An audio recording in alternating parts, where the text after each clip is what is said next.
Welcome back. Chappelle almost said Camden Catholic. That's dangerous. Definitely don't want to do that because I think I'll be jumped, eviscerated is a crazy good word to use in that situation. Nobody wants violence to come upon them because they said the wrong school name. All right, so and we all know that Chappelle girls are very defensive. Now, anyway, check this out, right? So we're getting into this flip, right? And this flip is going to mark the end of this unit so y'all can start studying. From what I'm understanding, a lot of y'all are trying to memorize instead of synthesize, right? So if you feel like you're one of the people that kind of is just confused about what's going on and where everything goes and stuff like that, then ask during the review session that we have before the test. And then also come and see me at any time. We'll totally go over how the age of exploration was a very, very broad and super intense thing. All right, so what we left off in class talking about like the new scientific method, right? We talked about 4 very key figures in understanding the universe. 6 if you count Aristotle and Ptolemy, but those are your old thinkers, right? We talked about Copernicus, Nicholas Copernicus. We talked about Tycho Brahe. We talked about Johannes Kepler, and then we talked about Galileo, right?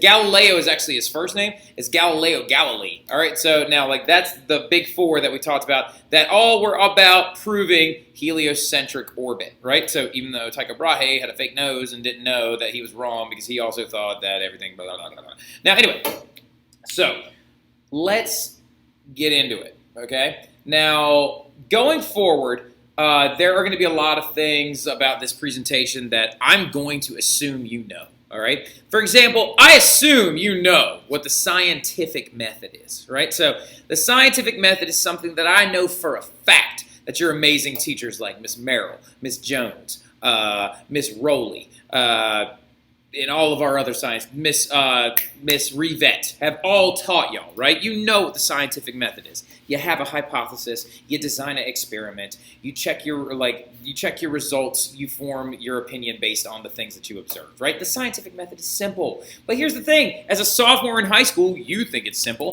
but for a long time it didn't actually necessarily exist, right? So we know the scientific method is very, very important, but here's the thing, it did come from somewhere. Where it came from was Francis Bacon, right? So Sir Francis Bacon is credited with discovering or inventing the scientific method.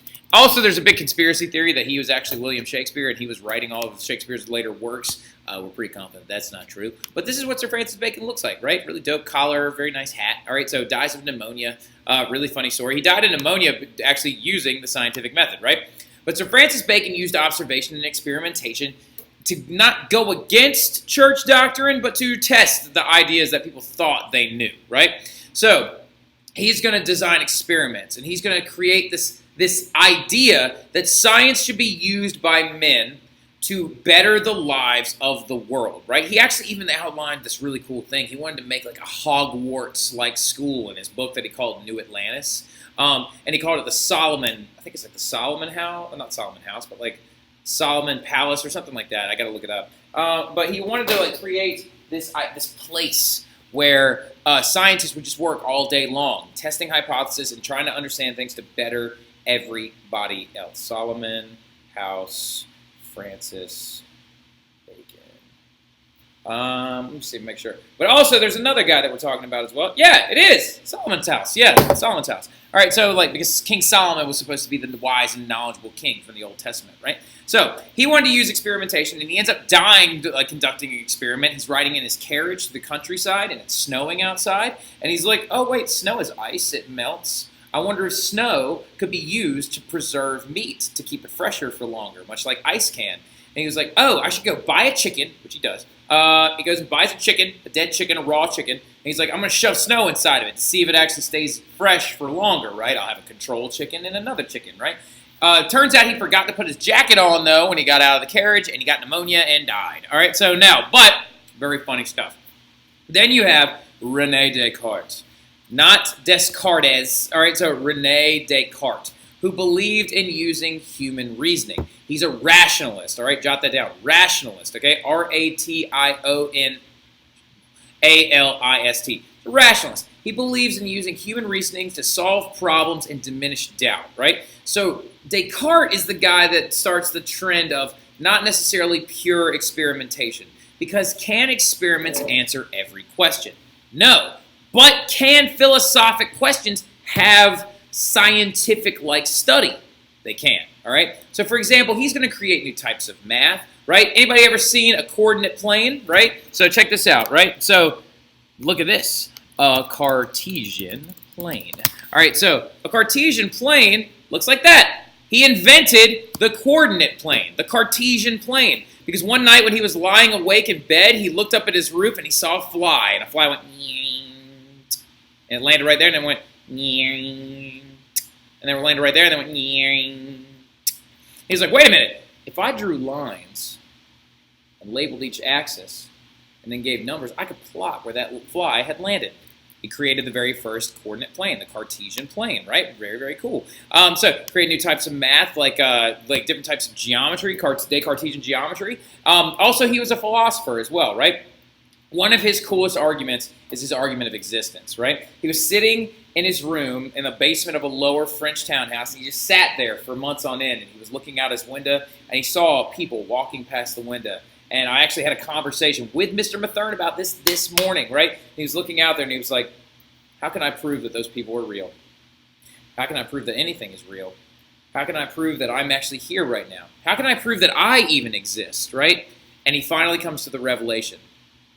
I have rational thought, right? So he was like, if I'm thinking, that means I must exist somewhere, right? So I must exist somewhere, and I must be in a place. Maybe I'm not here. Maybe those people aren't real. Maybe I'm making all of this stuff up, but I got to exist somewhere because I have rational thought. So the very famous quote that you should underline 18 times is right here, and his famous quote is, I think, therefore I am, right? So he proved human existence, personal human existence. For example, I know I exist because I'm recording this flip right now, and I have rational thought. But I can't prove that you on the other end of this screen actually exist. Or you also can't prove, maybe you can prove that you exist, but you can't prove that I exist, and you could be making all of this stuff up in your mind right now. Just sit on that one for a little while. All right, so anyway, he also even used this entire idea to try and prove the existence of God, which was really, really cool. He was like, my thought must come from somewhere, right? So that must be coming from some type of outer existence, right? It's really, really neat. This is a title, all right? So the scientific revolution is then going to keep rolling forward, and there are going to be massive breakthroughs in medicine, right? So scientists and doctors are going to begin to do this amazing new thing during the scientific revolution where they begin to dissect dead bodies and perform autopsies. Mainly because for a long time, church doctrine held that you cannot be tampering with the body of someone who is deceased because that is going against the sacraments of a Christian burial, right? So the biggest thing, I know that's not a modern day sacrament. This is just talking about like during the Middle Ages and going forward.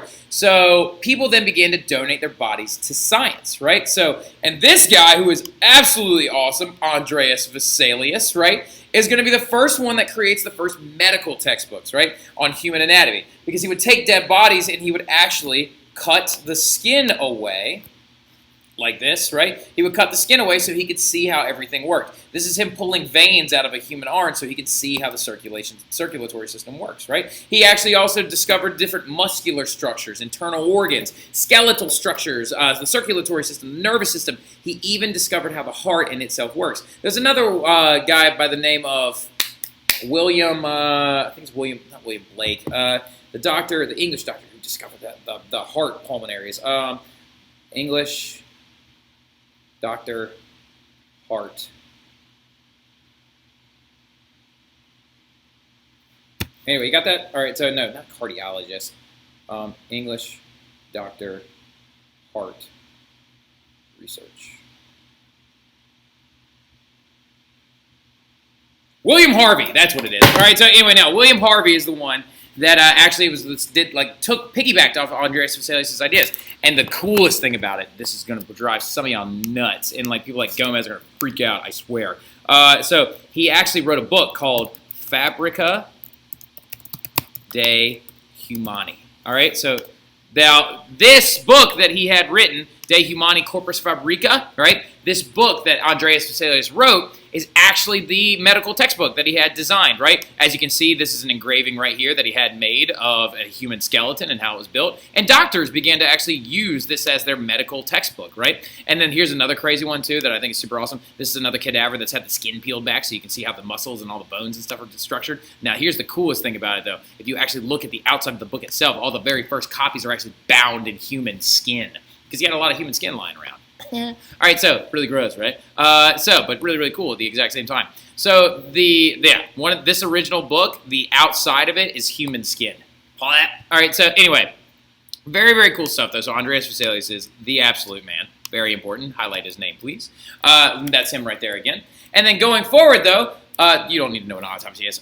So this is also a very, very famous advancement, right? That right there is one of the first microscopes, right? So here's the crazy thing about microscopes. Leeuwenhoek and Robert Hooke, the age-old debate of who done it first, all right? These guys, right? So this is Robert Hooke, who is from London, England. He was born from 1635 to 1703. And this is Antoine Philips von Leeuwenhoek, right? Who is Dutch, and he is from Holland, and it's like 1632 to 1723. There is a huge debate over who invented the microscope first, right? Leeuwenhoek is the one that came up with this microscope, right? There's a very, very small little lens right here, and the specimen is held on the backside, and you would look at it like this. Like you would look at it like through this thing right here, and you could actually see different little microorganisms and stuff like that. His big one is he used it to view cells, like animal cells, and he also used it to view microorganisms inside of pond water, right? Whereas Robert Hooke is English, and he perfected another microscope that looked like this, which had multiple lenses in it, and he used a cork cell, or cork, pieces of cork, and he looked through them and actually analyzed the first cork cells. Now, Robert Hooke is this guy. He would also draw all these super intense drawings. You saw this is a flea that he actually found, and he put it underneath his microscope. But there's a big debate over who actually invented the very first one, right? Most scientists believe that Leeuwenhoek invented his first, but that Robert Hooke's is a better design, all right? So you do need to know those two guys. And then you have one very famous individual who linked all of the sciences together using physics and quantum mechanics, right? This guy right here, Sir Isaac Newton, right? So Sir Isaac Newton is going to be the man that links all the sciences together. And he does this by doing a very, very certain couple of things, right? So Sir Isaac Newton used science to explain very, very, very, very, very, very, very famous forces, right? So he used them to explain his forces of gravity. He used them to explain his forces of thermodynamics, and he used them to explain a lot of different things, which you will learn about when you get to like chemistry and stuff like that, right? So go ahead and pause the video and jot that down, because I do have to talk about a couple of things about Isaac Newton and why he's so awesome. All right? Got it? Cool, good stuff. All right, so check this out. Here are the big things that Isaac Newton actually invented and developed, right? So first and foremost, let's go ahead and pull this here, and we'll pull this over. Sorry, Nelson. Anyway, now. Got it? Do you see? All right, cool. All right, now, anyway. So, Isaac Newton, very, very famous things. He has three very famous things that he's much well known for. He is very well known for how the movement of light and how it exists and works. All right, I'm going to go ahead and make the pen a little bit bigger. All right, we'll do this again. Light. All right, so we'll have a little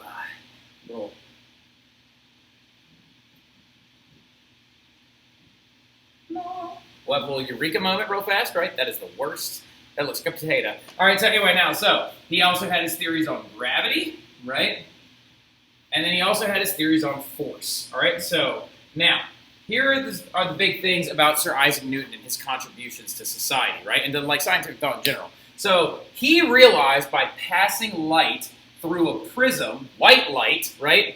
That white light is actually the combination of every color of light itself, right? So he's the one that actually realizes that the rainbow exists in the way that it does, right? So he's the very first one to be like, oh, white light when passed through a prism separates the light out, and it is actually, light is the combination of all light, like white light is the combination of all colors, and darkness is the absence of light, right? So really, really funny little fact about this as well. We all know that like the colors of the rainbow are Roy G. Biv, right? Red, orange, yellow, green, blue, indigo, violet, right? Funny enough, one of these didn't exist because Isaac Newton is actually also a super intense Christian at the time, and he wanted to add indigo to the entire thing. He added a color because it would have been 6 colors, which is like one of the numbers of the devil, right? So, like, which is really cool then. Now, so this was actually done in his book called On Optics, right? So then we have gravity, right? So Isaac Newton, of course, you know the famous apple experiment, right? Or not even an experiment, the famous story that he used to explain, oh, I got clunked in the head by an apple. There had to be a force that pulled that apple down, right? And that is the force of gravity, right? He realized that the force of gravity is large bodies like our Earth have a constant pull towards its center, right? Which is what keeps us isolated on a round globe. And since everything pulls towards an object's center, it's why somebody on the opposite side of the planet still stays stationary. And it's also the thing that keeps the Earth moving on its axis and rotating around the way it's supposed to around the sun, right? So gravity is another force that he theorized, right? He theorized that. He believed that it's one of the only universal constants. He actually thought that it kind of took God out of science a little bit. He was a little upset about it. It's a very famous book that you can read that actually talks about a lot of his discoveries. It's called what's it called? It's by Edward Dolnik, and it's called, wow, how do I forget one of my favorite books? Literally, I have it back here, hold on. Oh, got it, Clockwork Universe. If any of y'all are super interested in this stuff, The Clockwork Universe is a book by Edward Dolnik that explains all this stuff, and it's very, very interesting, right? So then he had his laws on force, right? His laws of force when it comes to thermodynamics, of course, have to do with the big 3, right? That, matter is never created nor destroyed, right? That an object in motion will stay in motion, or an object at rest will stay at rest until an outside force acts upon it, right? Et cetera, et cetera, et cetera. But you do need to know that he had his laws of force as well. All right, but I'm going to go ahead and wrap that up because I'm going to get really long-winded if I keep talking about all this stuff, because he also invented calculus, but I don't need to really get into that. All right, but you do need to know that Isaac Newton used all these things, which are the concepts of quantum physics and physics in general, to link all the sciences together. All right, so that's it. That's Scientific Revolution. I'll see you guys on Monday, or Tuesday, actually. Happy Martin Luther King Day.